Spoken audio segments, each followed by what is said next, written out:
Olá, galera desbravadora, aqui de Tatuí, da Igreja do Rosa Garcia. Que alegria poder estar com vocês, o Clube Mensageiros do Rei. Que gostoso poder ir até a sua casa através desse vídeo, para juntos estudarmos a Palavra de Deus. Esse livrinho aqui, ó, que você recebeu, que tremendo, quantas lições nós estamos aprendendo. Eu sou o pastor Carlos Martins e é uma honra para mim poder hoje chegar até a tua casa para juntos estudarmos a Palavra de Deus. E um tema extremamente interessante. Qual é o tema? Por que existem pragas? Você já parou para pensar? Por que os mosquitos? Por que o pernilongo? Por que os vermes? Por que estas pragas? Nós vamos estudar esse tema. E sempre que vamos estudar, antes precisamos pedir o quê? Sabedoria de Deus. Eu convido você a fechar os seus olhos para juntos falarmos com Deus.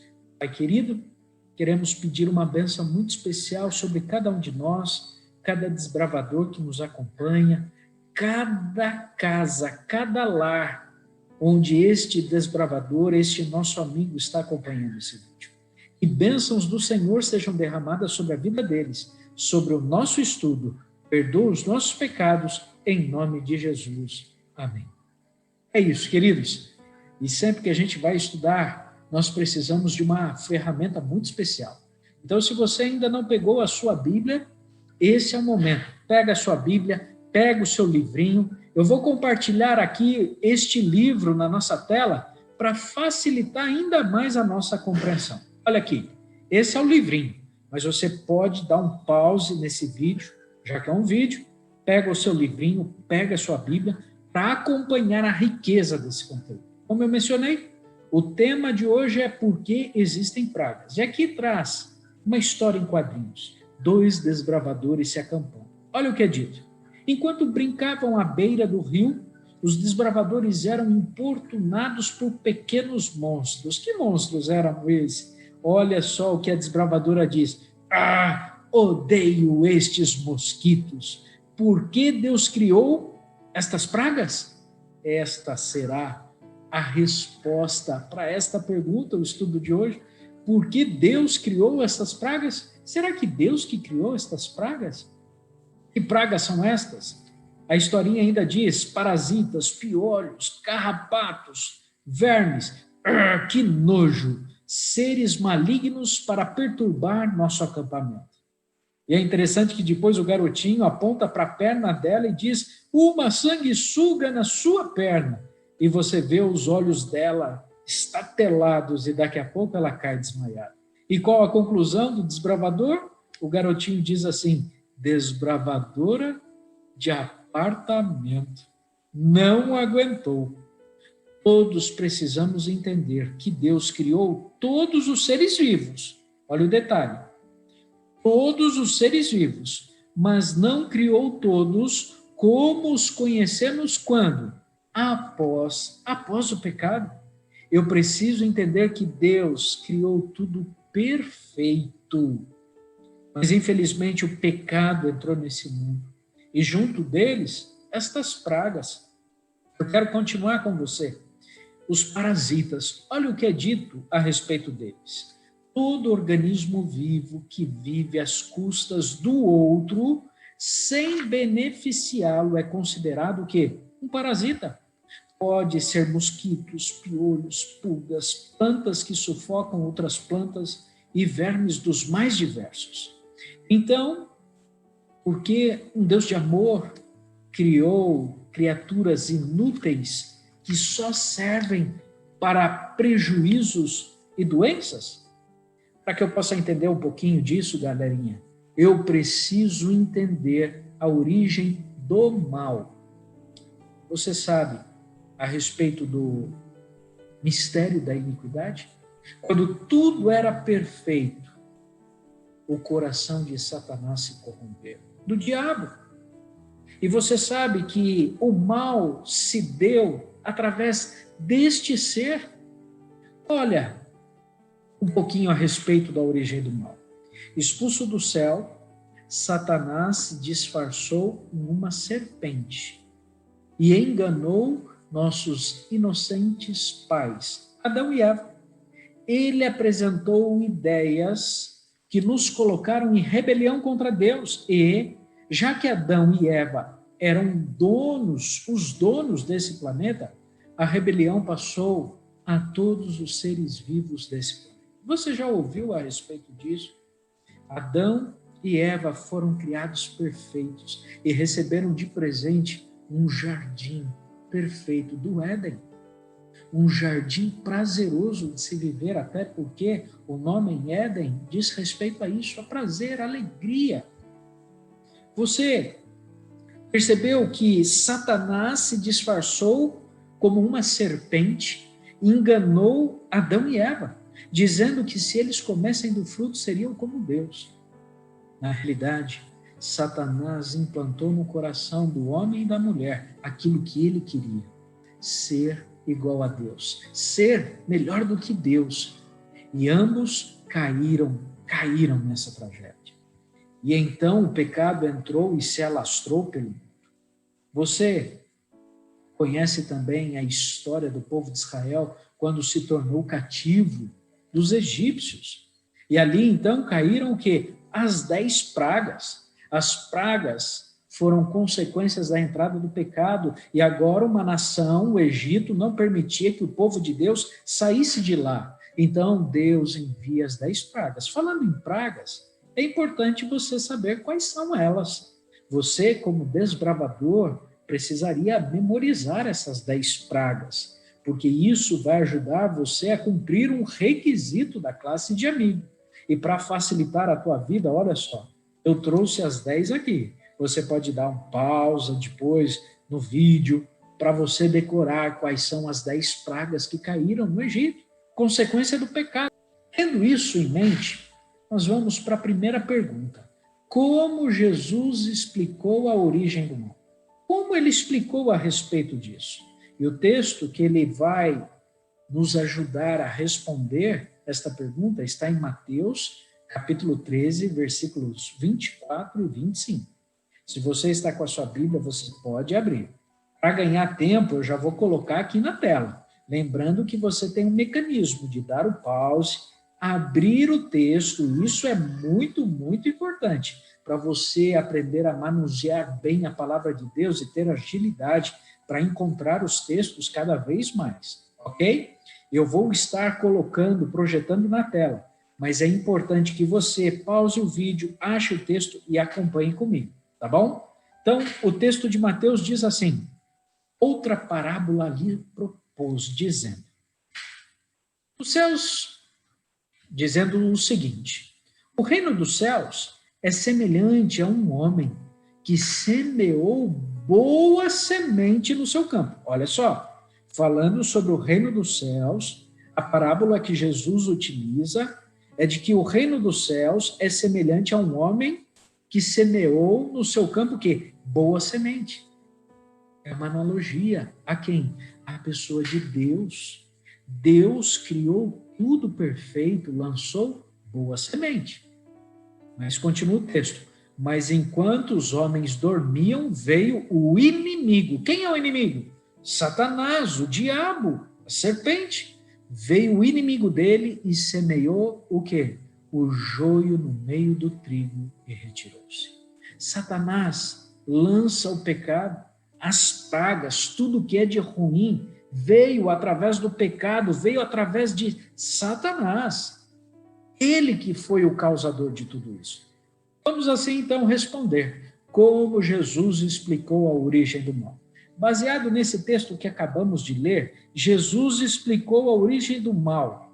Alternativa A: Deus deixou os seres evoluírem? Deus permitiu que as coisas fossem acontecendo? Resposta A, alternativa B: a morte e a dor fazem parte do plano de Deus? Deus criou a morte? Fazia parte do plano de Deus que existisse morte, as pragas, as coisas ruins? Ou a alternativa C: um inimigo, diabo, Satanás, infiltrou o mal na criação. Que resposta você acha que está correta? 3 segundos para você pensar.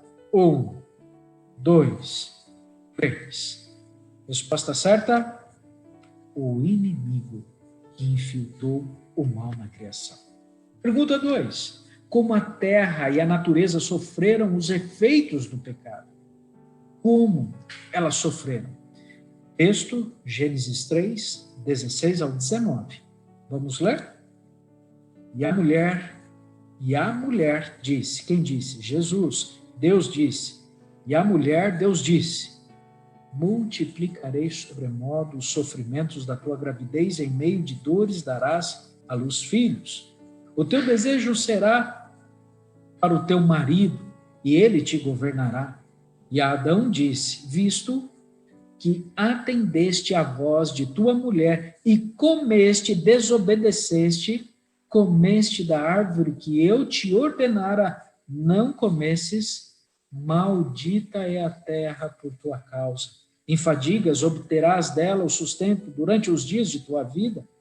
Ela produzirá também cardos e abrolhos, e tu comerás a erva do campo. Do suor do rosto comerás o teu pão, até que tornes a terra, pois dela fostes formado, porque tu és pó, e ao pó tornarás. Vamos responder? Então, como a terra e a natureza sofreram os efeitos do pecado? Resposta alternativa A. A terra foi amaldiçoada e enfraquecida? Ela sofreu isso em razão da entrada do pecado? Da desobediência? Ela se tornou amaldiçoada e enfraquecida? Lembram-se do texto? O que Deus disse? Olha só. A terra agora ia produzir cardos e abrolhos, do suor do seu rosto. A mulher teria sofrimento para dar à luz. Alternativa B. Em razão da entrada do pecado, a terra fraca produziu plantas venenosas e espinhosas? Cardos, abrolhos. Alternativa C. Os animais lutando para sobreviver nessa terra amaldiçoada pelo pecado se adaptaram? Aqueles que antes da entrada do pecado se alimentavam da grama verdinha, fresquinha, passaram a se alimentar de outros animais, se adaptaram neste regime cárneo, selvagem, no sentido de matar um ao outro. Não existia morte antes do pecado. Alternativa D. Todas estas alternativas estão corretas. 3 segundos para você pensar como a terra e a natureza sofreram os efeitos do pecado. 1, 2, 3. Qual alternativa você escolheu? Alternativa correta? Todas estão corretas. A terra se tornou amaldiçoada e enfraquecida em razão do pecado. Adão chorou quando ele viu a primeira folha cair de uma árvore, pois ele nunca viu isso, uma folha secar, uma flor murchar. Ele nunca havia visto sangue, porque nunca tinha existido morte. Mas o cordeirinho precisou ser morto para cobri-los da vergonha do pecado, sofrimentos. A estratégia do inimigo de Deus é se infiltrar de maneira invisível entre nós. Para um pouquinho, olha só. Essa é a estratégia de Satanás. Ele quer se infiltrar em nosso mundo, provocar calamidades, tragédias, tristeza, para que a gente comece a pensar que tudo isso veio de Deus. Mas é Ele quem implantou o mal, o pecado, é Ele que traz todas estas tristezas. E é semelhante a uma praga. Olha só o que é dito aqui. Como um parasita, ele se aproveita de nós. Mas você não o combate, pois não sabe que ele está ali. Ele está agindo em nossa vida, nos levando para os vícios, nos levando para o pecado, nos levando para a desobediência, e muitas vezes nós não percebemos que é Ele que está comandando a nossa mente, a nossa cabeça. Ele nos leva a assistir coisas impuras que não deveríamos assistir, a ouvir coisas que nos levam a pensar na imoralidade, na sensualidade e muitas outras coisas que tiram o brilho da criatura de Deus? Continua. Alguns parasitas são tão malignos que literalmente controlam a mente dos hospedeiros, ou seja, alguns parasitas se hospedam em alguns seres, animais ou ser humano, se alojam na mente sem que eles percebam. Como assim? Olha só, é a ciência que diz. Foi descoberta uma espécie de fasciola que infecta alguns peixes, mas aparentemente não os prejudica. No entanto, o parasita invade seus corpos e mentes e os fazem nadar de forma anormal, onde? Na superfície, entregando os peixes às aves aquáticas. Olha só, para um pouquinho, olha para cá. Quando Satanás entra em nossa mente, assim como na mente desses peixinhos, esses parasitas, eles começam a nadar de maneira contrária ao seu normal, ficam na superfície, tornando-se o quê?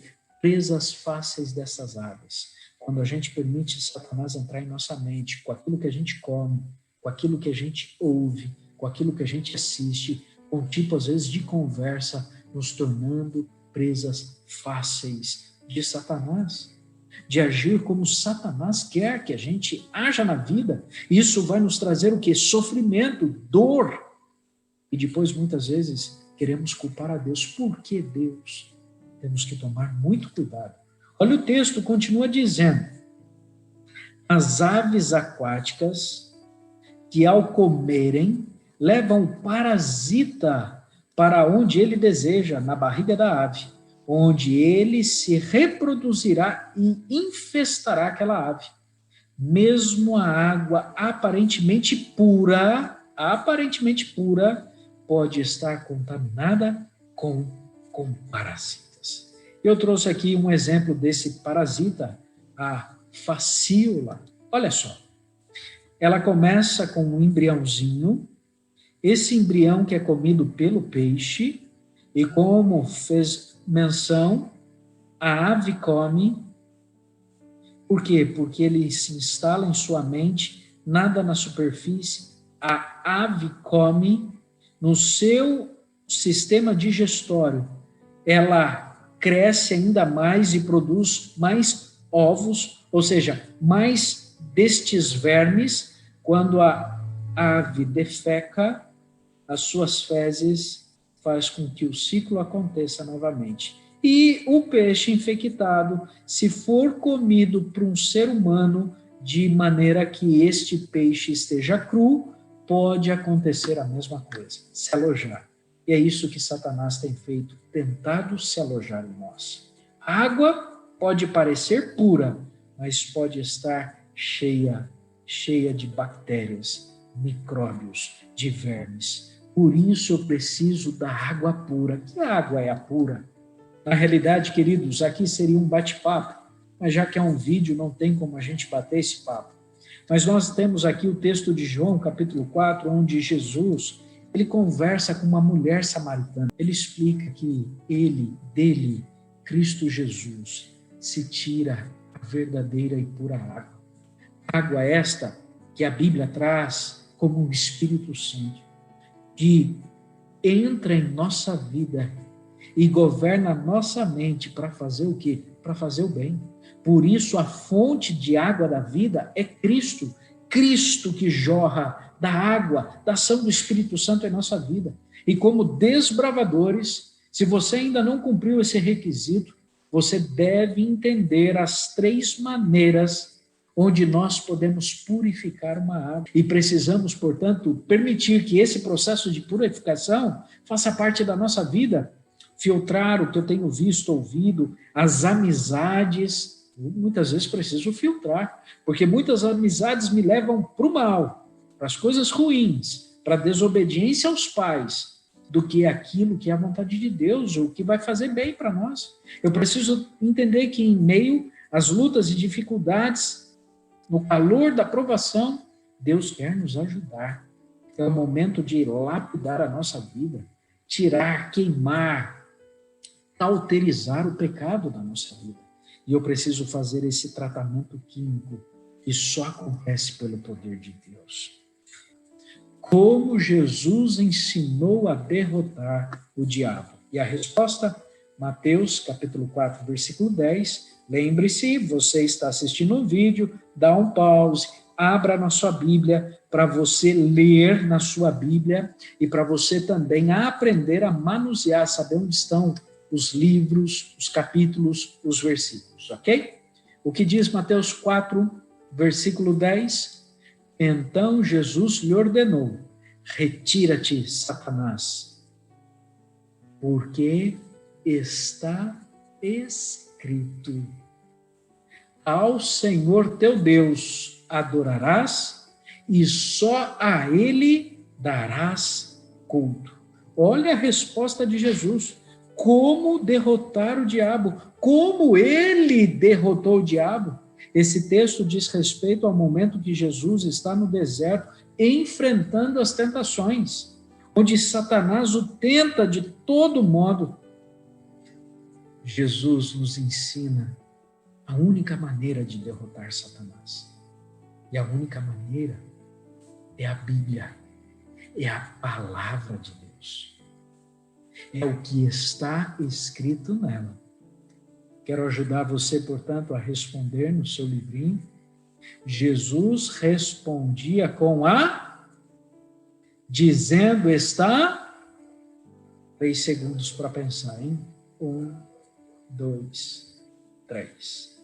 Jesus respondia às tentações do diabo com o quê? Com a Bíblia, com a palavra de Deus. Era com a palavra que Jesus trazia as respostas. E ele sempre, para mostrar que conhecia a Bíblia, que conhecia a palavra de Deus, ele sempre dizia, está o quê? Está escrito. Querido desbravador, eu e você precisamos conhecer a palavra de Deus, para que diante das tentações eu possa me recordar, não perder este embate, esta luta para a tentação, pela ação do parasita, pela ação do diabo em nossa vida. Não, mas ganhar essa batalha pela intervenção do Espírito Santo que eu tenho quando eu estudo a palavra de Deus. E quando a tentação vem, eu vou me recordar, está escrito. Está escrito o quê? A Bíblia diz que nós não devemos amar o mundo, nem as coisas que há no mundo, nem permitirmos que os desejos dos olhos, os desejos da carne governem sobre nós. A Bíblia diz que o nosso corpo é templo do Espírito Santo. Eu não posso, portanto, violar, me prostituindo, tendo um relacionamento, um namoro de qualquer jeito. Não, o namoro de Deus, ele tem parâmetros, ele tem respeito. Eu não posso comer qualquer coisa, por quê? Porque a minha vida é o templo do Espírito Santo, está escrito. Eu não posso beber qualquer coisa, assistir qualquer coisa, ir para qualquer lugar, usar qualquer coisa, eu não posso, porque está escrito onde? Na Bíblia. Eu preciso estudar a palavra de Deus. Agora, qual é a sua decisão? Quer você que Jesus ajude a resistir ao mal e às tentações? Você quer que não o parasita do diabo tome conta do seu coração e da sua mente e te leve para o mal, te leve para o pecado, te leve para as consequências do erro? Mas se você quer que Jesus, pela ação do Espírito Santo, a fonte da água, permita jorrar o Espírito Santo na sua vida, para que você possa resistir ao mal e às tentações, coloca o teu nome agora. É agora, ó, já coloquei o meu nome aqui. Coloca o teu nome, porque é isso que Deus mais quer da nossa vida. E é por isso que Jesus vai voltar. Para que eu e você possamos, se o aceitarmos e pedirmos ajuda dele para resistir ao mal e às tentações, ele voltará para nos buscar e faremos parte da eternidade. Em um mundo onde não vai existir o quê? Mais o sofrimento, a morte, tudo o que aconteceu por consequência da entrada do pecado, que foi colocada em razão da ação de Satanás. Eu espero que você tenha entendido. Eu espero que você possa compartilhar deste conteúdo também, para que outros possam aprender. E que você possa ser um desbravador valoroso. Um desbravador que vai ajudar pessoas a serem guiadas a Cristo Jesus. Eu quero terminar com uma oração. Eu convido você, não importa onde você estiver, mas para que você feche os seus olhos e vamos falar com Deus. Pai querido, muito obrigado pela oportunidade que ainda temos. Mesmo em meio a essa pandemia, nós pudemos entender que a maior pandemia do pecado está por todo o mundo. Mas vimos hoje o antídoto da pandemia. E o antídoto é permitir que o Senhor, clamar ao Senhor, para que o Espírito Santo nos ajude a resistir ao mal e às tentações. Que cada desbravador, cada filho teu que nos acompanha nesse momento, possa ter esse desejo de vencer e herdar o reino dos céus. Perdoa os nossos pecados, nos abençoe, em nome de Jesus. Amém. Que Deus te abençoe e que você possa, cada vez mais, ter o desejo de estudar a palavra de Deus. Um grande abraço. Fique com Deus.